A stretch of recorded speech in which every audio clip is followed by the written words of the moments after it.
Ya, assalamualaikum warahmatullahi wabarakatuh. Perkenalkan, nama saya Mahidin, NIM 0401909212, kelas 02 PS4. Di sini saya akan menjelaskan tentang materi IT interupsi, yaitu digital produk. Adapun yang saya jelaskan di sini yaitu satu definisi, dua jenis-jenis dan contoh produk digital, tiga keuntungan produk digital. Yang pertama, definisi. Produk digital adalah produk apapun yang dapat Anda beli dan akses melalui komputer, telepon, dan tablet tanpa persyaratan instalasi fisik apapun. Sebagian besar dari digital produk, yakni materi pendidikan yang dibuat oleh format digital dan didistribusikan secara online. Produk dengan wujud bukan fisik atau biasanya berbentuk elektronik yang diperjualbelikan secara online melalui media internet. Produk digital disimpan, dikirim dan dipergunakan oleh format elektronik serta bentuk jual belinya melalui pemasangan digital, aplikasi, perangkat lunak, game online, tiket elektronik, dan masih sangat banyak. Produk digital saat ini perkembangannya semakin pesat seiring dengan efisiensi dan praktisannya bagi konsumen. Misal, e-book bisa menggantikan buku konvensional yang masih menggunakan bahan kertas atau produksinya di mana bahan dari kertas adalah kayu yang diambil dari pohon-pohon di muka bumi yang dalam jangka panjang akan membuat pohon-pohon semakin habis pemanasan global. Jadi yang kedua, jenis dan contoh produk digital. Adapun di sini jenis produk digital, satu, software. Aplikasi atau apps saat ini begitu populer keberadaannya seiring dengan kemajuan perangkat elektronik seperti smartphone. Aplikasi yang umumnya digunakan oleh pengguna smartphone adalah Play Store atau Android dan App Store atau iOS. Contohnya iOS yaitu Apple, iPhone. Yang kedua, e-book. E-book adalah buku elektronik saat ini juga semakin populer dan menggantikan keberadaan buku konvensional dikarenakan mudah dibawa dan bisa dibaca kapanpun menggunakan perangkat elektronik seperti smartphone dan Kindle. Salah satu buku elektronik yang populer adalah Kindle yang disediakan oleh Amazon Kindle. Yang ketiga, musik. Musik adalah bentuk yang lain daripada produk digital diperdagangkan setiap harinya. Sangat populer melalui iTunes Store dan marketplace lain yang bisa diakses secara online. Sangat memudahkan akses untuk membelinya secara resmi, biasanya dalam format MP3, contohnya Anchor, Reso, dan SoundCloud. Yang keempat, video. Video juga bisa diperjualbelikan secara digital melalui media internet, baik itu melalui langganan atau bentuk download, contohnya Netflix. 5. Desain. Berbicara tentang aktivitas marketing ini, tak lepas dengan yang namanya desain materi promosi. Peluang inilah yang dilihat oleh para desainer dengan menjual produk digital berupa aset grafis berupa icon, box, atau kuas di Photoshop, karakter kartun, tanda-tanda baca, font, dan lain sebagainya, atau shutterstock.com. Lebih jauh, mereka juga menjual dalam bentuk template. Template ini maksudnya adalah kombinasi dari aset-aset desain yang membentuk sebuah poster atau banner tertentu. Beberapa model template tersebut biasanya diperuntukkan sebagai 1. Template banner Facebook Ads, 2. Template posting Instagram, 3. Template stories WhatsApp, Instagram, dan lain-lain. 6. Marketplace. Contohnya marketplace adalah tokopedia.com. Di sini tokopedia.com bisa isi ulang pulsa, isi ulang paket data, isi ulang e-money, dan roaming. Itu bisa juga untuk membeli tiket kereta api, tiket pesawat, tiket bus, dan travels. Keuntungan produk digital.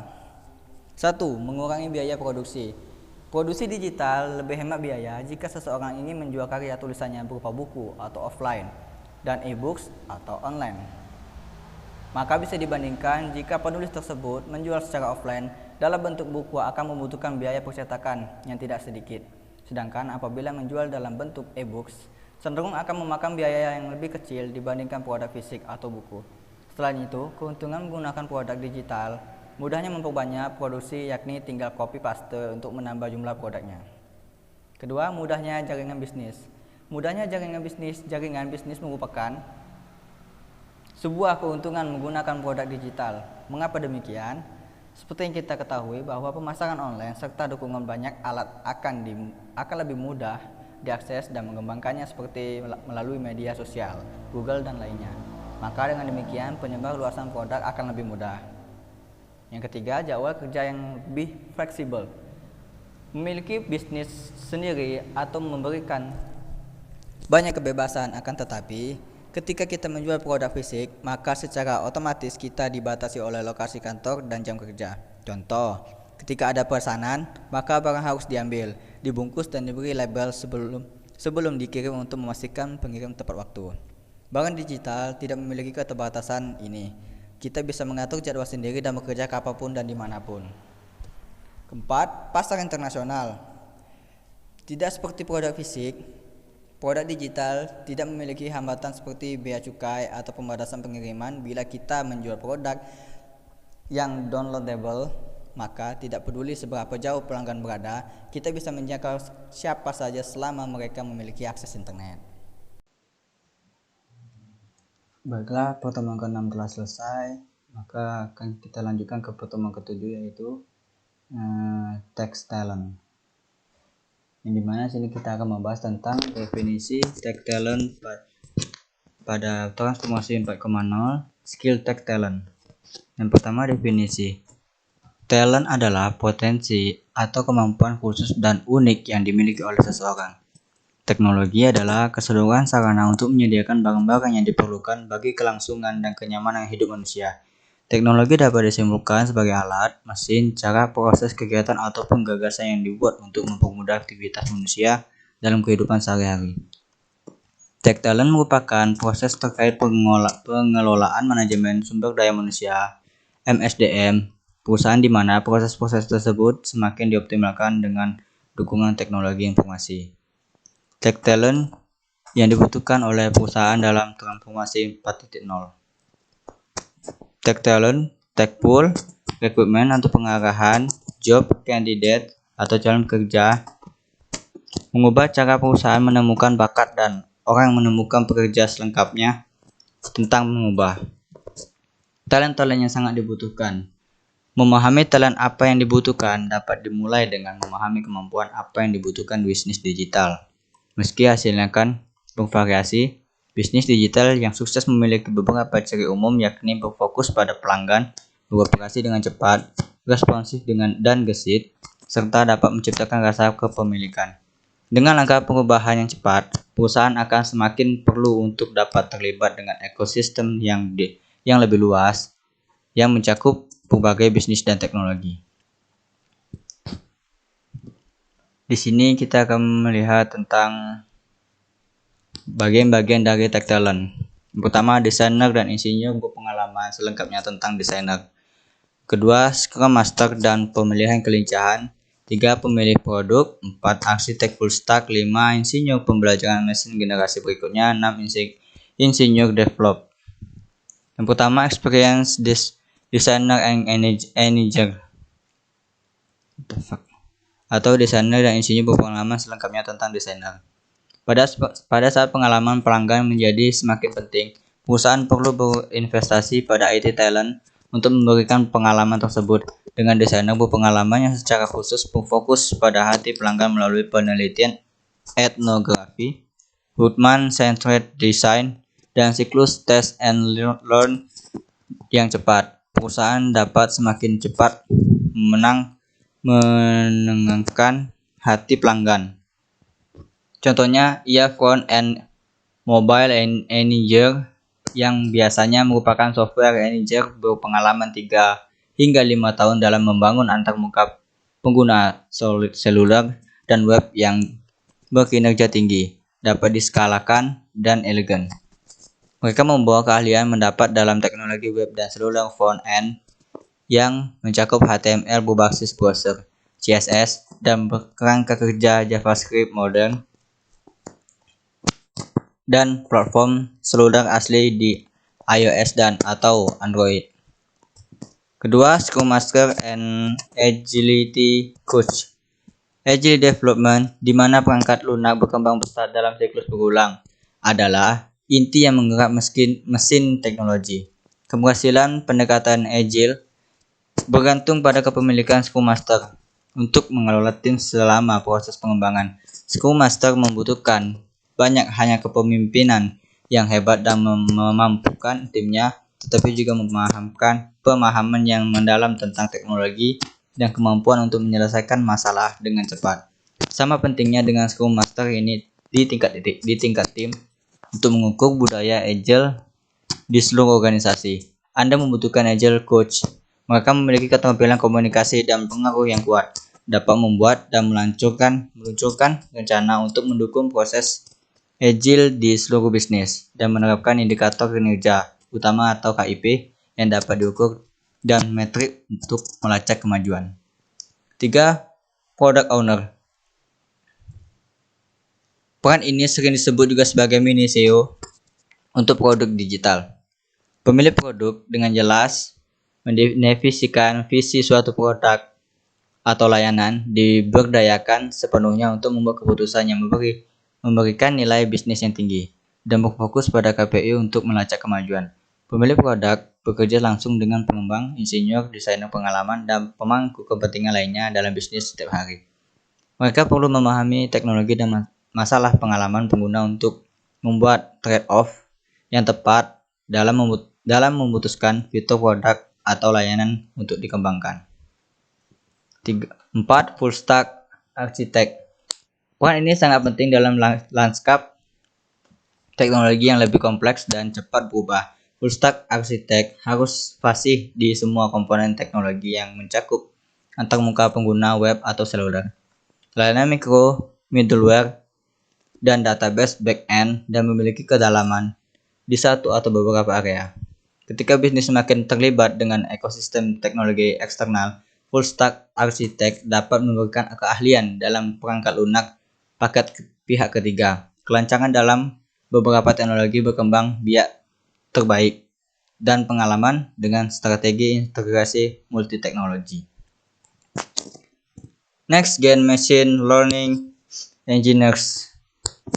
Ketika perusahaan bergerak menuju pembelajaran mesin, mereka membutuhkan generasi baru insinyur perangkat lunak yang tahu cara menggunakan data, dapat memprogramkan dalam lingkungan komputasi yang scalable, dan memahami cara memperbaiki algoritma dalam kode perangkat lunak mereka. Mereka fasih dalam teknologi komputasi terdistribusi, memiliki pengalaman menggunakan algoritma pembelajaran mesin yang berbeda dengan menerapkannya secara efektif.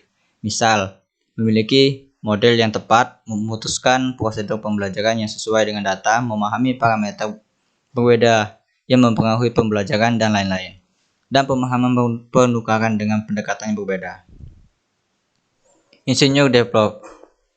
Dengan kemajuan komputasi awan dan infrastruktur sebagai perangkat lunak yang dapat diprogram, sumber daya infrastruktur kini dapat dengan cepat disediakan, dikelola, dan dioperasikan dengan upaya minimal. Untuk membangun dan memanfaatkan kemajuan teknologi ini, organisasi membutuhkan insinyur DevOps atau integrasi pengembangan dan operasi yang memiliki pengalaman untuk menavigasi ekosistem komputasi infrastruktur dan membangun yang berubah dengan cepat. Mereka dapat membuat alat dan otomatisasi yang memberi tim pengembangan akses swalayan dan sesuai permintaan serta sumber daya infrastruktur dengan mengklik satu tombol, atau dibandingkan dengan proses tradisional multiminggu atau berbulan-bulan untuk menyediakan sumber daya yang serupa. Di sini dapat kesimpulan bahwa meskipun teknologi bukan satu-satunya elemen yang menyukseskan transformasi digital, ini merupakan aspek yang paling penting dan kompleks. Mengenali IT talent yang Anda butuhkan dan bagaimana cara mempekerjakan dan memaksimalkan keahlian mereka merupakan salah satu cara melakukan transformasi digital ini dengan benar. Untuk para IT talent sendiri, daftar di atas merupakan karir yang dapat dipilih dan dikembangkan dengan tepat. Skill talent. Skill adalah kemampuan untuk menggunakan akal, pikiran, dan ide, kreativitas dalam mengerjakan, mengubah, ataupun membuat sesuatu menjadi lebih bermakna sehingga menghasilkan sebuah nilai dari hasil pekerja tersebut. Dengan semakin banyaknya konsumen yang menanti the next big things, Perusahaan pun berlomba-lomba memenuhi tuntutan itu. Tertentu, perusahaan pun semakin ingin memiliki talent-talent yang tepat dari pengembangan perangkat lunak dengan keahlian yang diperlukan.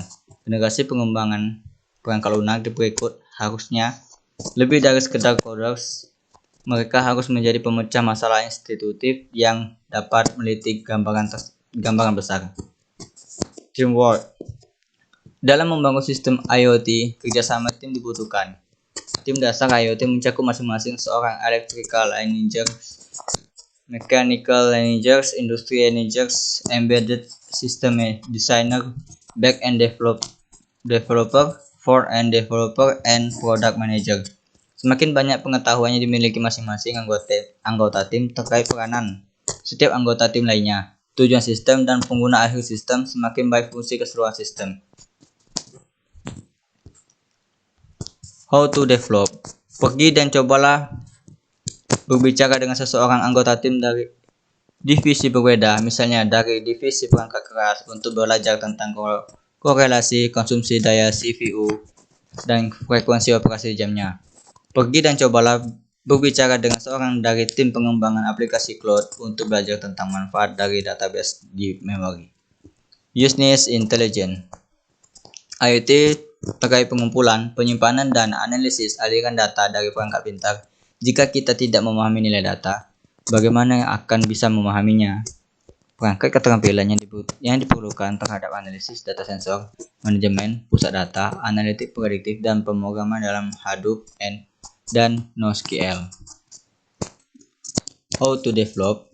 1. Ikuti kursus dasar seperti Introduction to Data Science.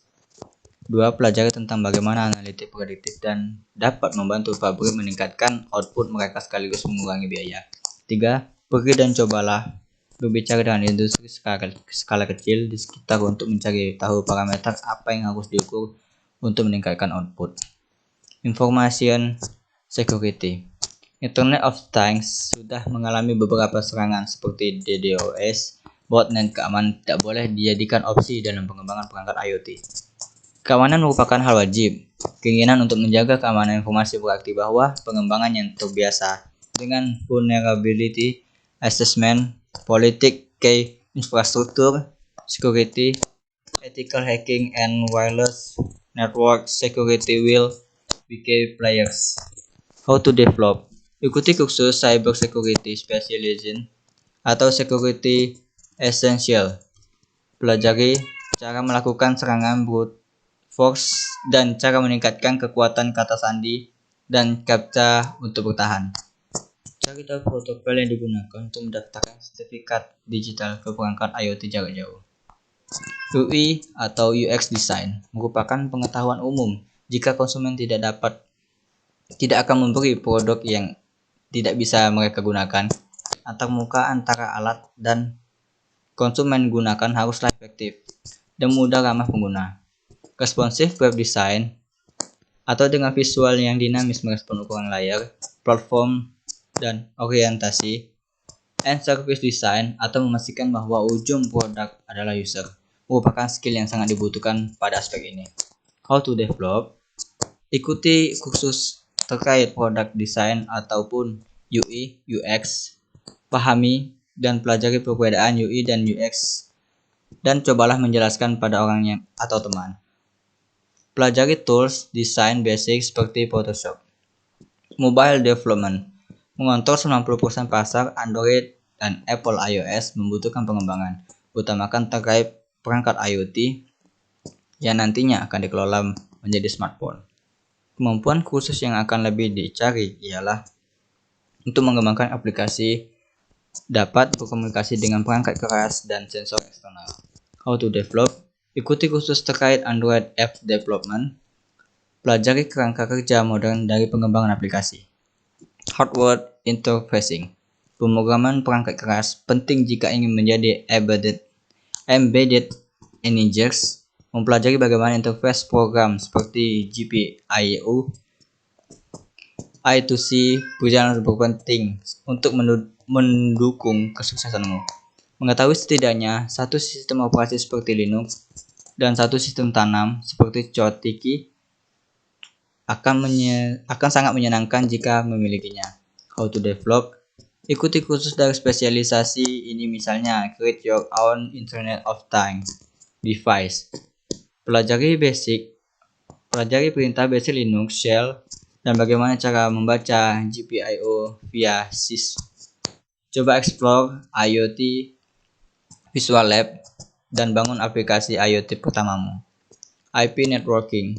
Dalam IoT, sensor-sensor yang tertanam berinteraksi dengan lingkungan di sekitarnya. Informasi yang dikumpulkan dikirim untuk dianalisa jaringan di mana informasi menganalisis atau didesain agar lancar meski pada lalu lintas yang besar harus aman serta dapat diandalkan. Pengembangan harus mengetahui dasar-dasar OSI. Bagaimana protokol koneksi bekerja dan apa standar baru dalam komunikasi IoT. How to develop? Ikuti kursus terkait komputer networking yang online, misalnya Stanford University berjudul Introduction to Computer Networking. Cobalah tulis artikel terkait apa yang terjadi pada jaringan komputer saat kamu membuka. Coba simulasikan perangkat pintar yang kamu miliki, misalnya kendaraan, dengan panduan yang dapat kamu lakukan di networking simulator. Automation. Sebuah survei di McKinsey menemukan bahwa 40% dari nilai IoT berada dalam operabilitasnya, diberikan dengan sejumlah besar data dan antarmuka. Pengembangan atau bagaimana menghubungkan pengujian API otomatis dengan penguji manual akan menjadi orang-orang yang benar-benar membawa produk mereka ke pasar. How to develop? Ingin ikuti kursus terkait Agile, pelajari cara mengotomasi web testing dengan Selenium. Design for data. Big data memacu IoT dan bekerja dari software engineer, networking engineer, and UX engineer adalah memastikan bahwa data bekerja dengan mulus bagi pengguna. Kota-kota mulai membuka big data dengan tujuan agar pengembangan memecahkan masalah infrastruktur dan memberi solusi-solusi inovatif. Kemampuan membaca dan menafsirkan data dengan cara berarti akan paling dicari. Machine Learning and IA.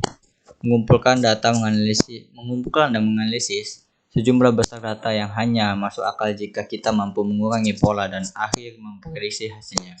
Ketika IoT menjadi lebih kompleks dan ada di mana-mana, IA akan dipanggil untuk menangani lebih banyak tugas dan membuat komponen dan membuat keputusan otonom. How to develop? Ikuti kursus machine learning, baca buku-buku online gratis terkait neural network and deep learning. Terakhir, ada pesan dari Will Smith, yaitu talent you have naturally, skill is only developed by horse of beating on your craft. Bakat yang Anda miliki secara alami, keterampilan hanya dikembangkan oleh jam dan jam pemukulan pada kerajinan Anda. Sekian dari penjelasan Tech Talent. Saya Heri. Assalamualaikum warahmatullahi wabarakatuh.